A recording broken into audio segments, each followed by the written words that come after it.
there's an idea out there, and it is mostly backed up by AEW. So if you agree with this mentality, genuinely, you should watch more AEW and less WWE. But there's this idea out there that unless you know going in every single thing that's going to happen on the night, that the show wasn't built properly. If you don't know every match and every face and every single person in the exact order and the exact combination that you're going to see before the show starts, that it's somehow bad. I have a theory on this, and I have to be careful about this because I'm a podcaster. This theory was created by podcasters and YouTubers. Entirely.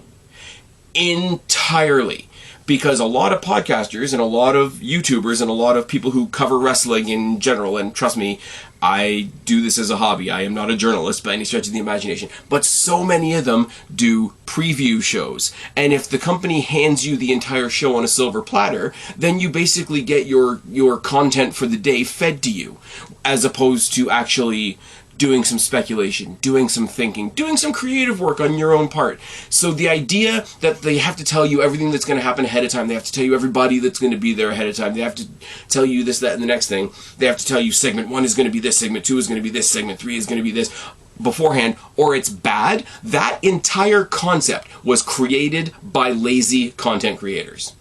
Because I'm sorry, if they walked out next week on Dynamite, let's just say, for an example, and said, hey, we got a bit of a surprise for you. The second half of this show is going to be an Iron Man match between Bryan Danielson and Kenny Omega.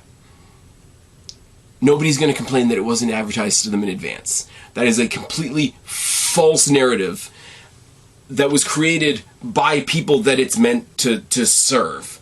Like, oh, I don't know. I don't even know what to expect going into this. Like, podcasters will mock WWE. I don't know what's going on tonight's show. Which means they're complaining that they don't know what to talk about on their show.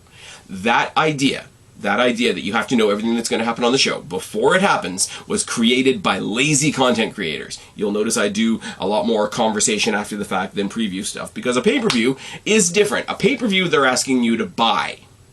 A pay-per-view or a premium live event or a special edition, whatever, they're asking you to treat that as special. And at that point, yes, they have to give you something to treat it special. If it's just the weekly show, you can decide, I like Raw, I don't like Raw. I like SmackDown, I don't like SmackDown. I like Dynamite, sure, why not? I like Rampage, I'm a person that doesn't exist. Don't get sucked into this false narrative of you need everything in advance. And because those same people will then turn around and say, oh my god, why is it so hard to shock wrestling fans these days? Because you've made it hard. It was created by lazy content creators. And I am not one of you.